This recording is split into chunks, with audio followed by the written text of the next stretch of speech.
All right, welcome back to another 50-mile triathlon training day. Today we've got, technically supposed to be a 1 hour bike. Probably won't actually be on the bike for an hour. I've got a 14-mile loop that I'm gonna go do, so I'll probably finish that in just under an hour, probably 50, maybe 55 minutes, something like that. And then following the bike, we've got an hour-long run, and the run will actually be an hour.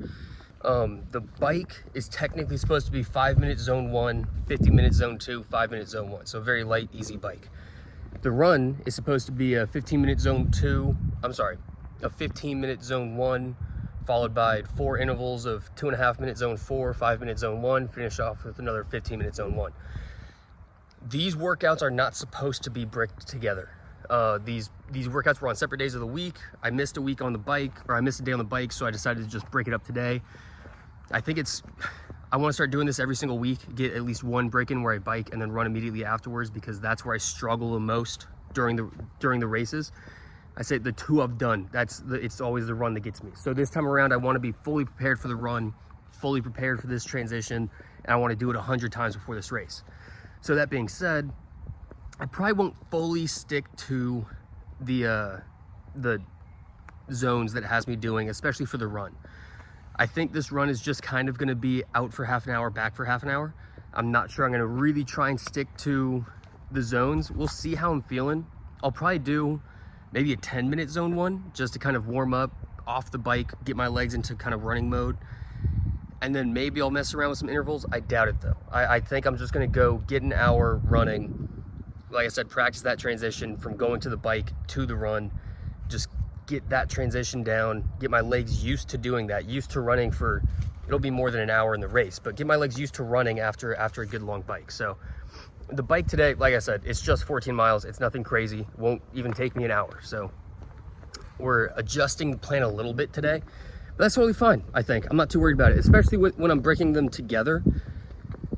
I don't know. This is the first time I'm doing this and I'm already dreading the run. I just know the run's going to be a bitch and a half, but getting an hour long run in right after a bike, that's good training right there. And it's something I want to start doing every week. It's Saturday today, so this is kind of going to be my Saturdays. I think from now on is going to be a brick, bike and run, and it'll just progressively get longer and longer and longer.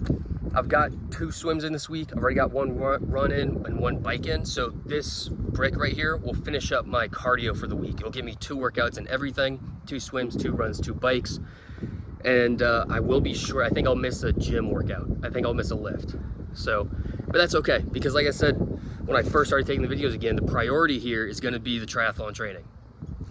And, you know, a brick on a Saturday is definitely prioritizing the triathlon training.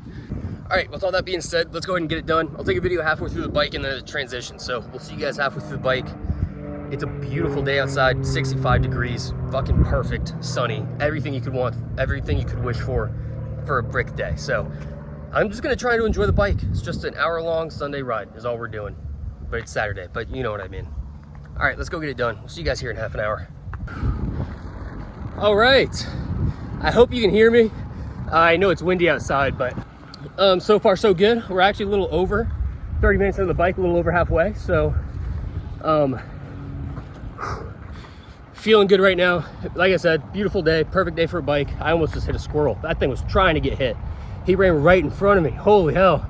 That would have been bad. There's not much I could do with the phone in my hand. But yeah, the worst part about this bike right now, honestly, is I forgot my water. And so I'm sitting here just dry, just totally dry. Which half the part of biking, I feel like I don't get that thirsty, but with the wind and everything else, my mouth gets dry, it gets tougher to breathe, like not the best. So I'm looking forward to getting off the bike, getting a drink of water before the run. Also, as another side note, I know I should be wearing a helmet when I'm doing these bikes. I'm fully aware. I'm gonna start doing that. The only reason I'm not is because I'm prioritizing, whoa, hold on. The only reason I'm not is because I'm prioritizing music over safety. Not something that is recommended by anybody. So I will start wearing a helmet. I just need to get like actual earbuds so I don't have to use my Beats headphones every single time I'm biking. But as soon as I get earbuds, I'm gonna start wearing a helmet. It's the way to go. Be safe, all that good stuff. All All right, I'm gonna go ahead and let you go because it's hard to bike while holding the phone. Let's go get this last half hour done. I'll see you guys back at the house for the run. Good shit, team. All right, made it back to the house after the bike. Grab my water, about to go get the run. Let the dog out for a quick bathroom break. I'm gonna go. She's happy, it's nice out too. You like the 65-degree weather, girl? You're gonna have to quit.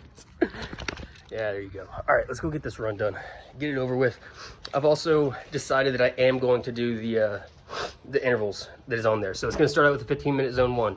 Actually, let's continue the video at the zone 1. I'm gonna throw my shoes on and I'll see you guys in a second. All right, sorry for the weird cut, I know, but as I was saying, starting out with the 15-minute zone 1. I'm in the zone 1 right now. I actually just jogged for a little bit to get my heart rate up to zone 1. And now we're actually sitting in zone 2 right now. So I haven't done this zone run. I haven't tracked my heart rate zones for a run immediately after a bike before. So we'll see how this goes, but I feel like it's just gonna be super, super slow going. You know, especially the zone 1. I mean, my heart rate already is trying to get up. Like, it's still in zone 2. Still in zone 2. And I've been walking for like 60 seconds now. So I think it's just gonna be a super, super slow run just because my heart rate's gonna be skyrocketing after that bike. But, you know, I am gonna stick to the zones. It's 15-minute zone 1, 4 intervals of 2.5-minute zone 4, followed by a 5-minute zone 1, and then 15-minute zone 1 to cool it down. So let's just go out and get this done, call it a day. Also, yes, I am running with my shirt off. Why? Because I fucking can. Because it's February 1st. Because it's February 1st and it's 65 and sunny outside. I'm taking advantage. I need to get some sun. I'm pale as hell right now. I need to get a little bit of sun. I might get burnt just from an hour in the sun. That's how pale I am. It's a little rough right now. But yeah. All right, heart rate has actually dropped into zone 1, so we're gonna get back to jogging. We'll see you guys at the halfway point, probably after the second interval. See you guys then. All right, we made it to the halfway point. Just turned around. I'm in my, or about to start my 3rd sprint. I'm in the zone 1, right before my 3rd sprint. Now, from the beginning of the run, let's start with that 15-minute zone 1 to warm up. It was more of a zone 1, zone 2. I didn't take the zone 1 overly serious. It was more of a zone 1, zone 2, because I wasn't super disciplined about walking enough to keep it in a zone 1. And any type of jogging, no matter how slow, put me up into a zone 2. So it was maybe 50% jogging, 50% walking. So probably about 50% zone 2, 50% zone 1. I'm okay with that, honestly. I'm okay with getting the heart rate up a little bit more when I'm not supposed to. Now, the 2.5-minute zone 4s. Apparently, doing the bike before the run doesn't affect your heart rate on the run nearly as much as I thought it would.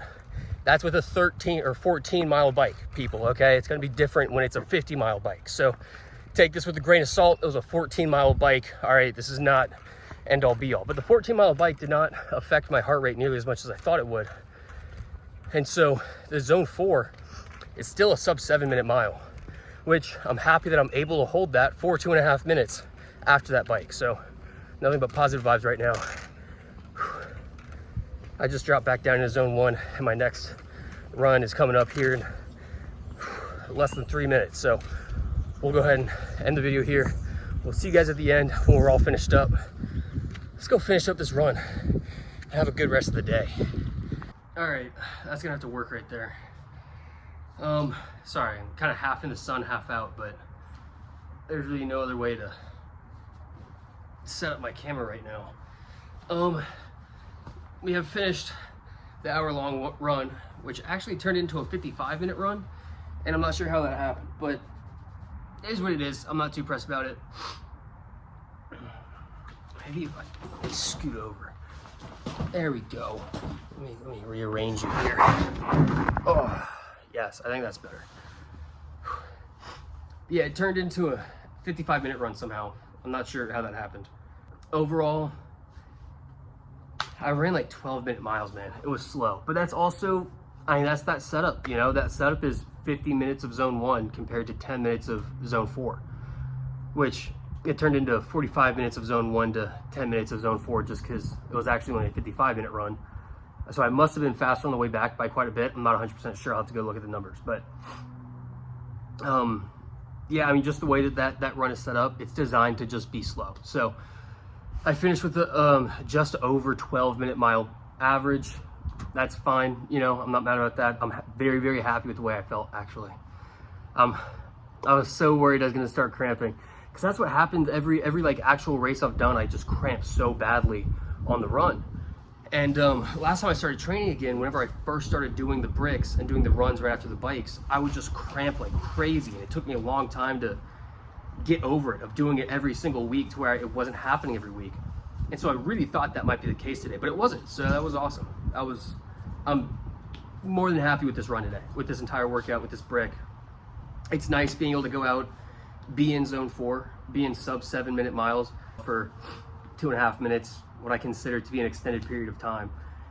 And, you know, be able to hold that and feel okay after a bike, you know what I mean? So I'm pretty happy with the workout today. Now, I know it's a cut, but that was a lot of calories burned. So I'm gonna go get, let's see, yeah, that was 791 calories burned over the past 2 hours from that bike and run. So I'm gonna go replace that with some Chick-fil-A, if I'm being completely honest. And yeah, I'm gonna go get some Chick-fil-A nuggets. Why Chick-fil-A? Because it's like, it's not the McDonald's and Wendy's stuff, you know, it's actually like real chicken, you know what I mean? And yeah, it's you know, the breading that they use, it's got a lot of carbs. Obviously there's oil in there, so there's gonna be a lot of fat. It's gonna be a high calorie meal. But with the workout today, I can go afford to do that and still be in a calorie deficit. So I'm gonna go get some Chick-fil-A chicken nuggets. And I'm gonna be completely honest with you. I'm not gonna sit here and talk. Not because I don't wanna talk, not because I wanna end the video, because I just really want chicken nuggets and I'm fucking hungry. So we're gonna go ahead and call it here. We are better today than we were yesterday. We'll be better tomorrow than we are today. Good shit, team.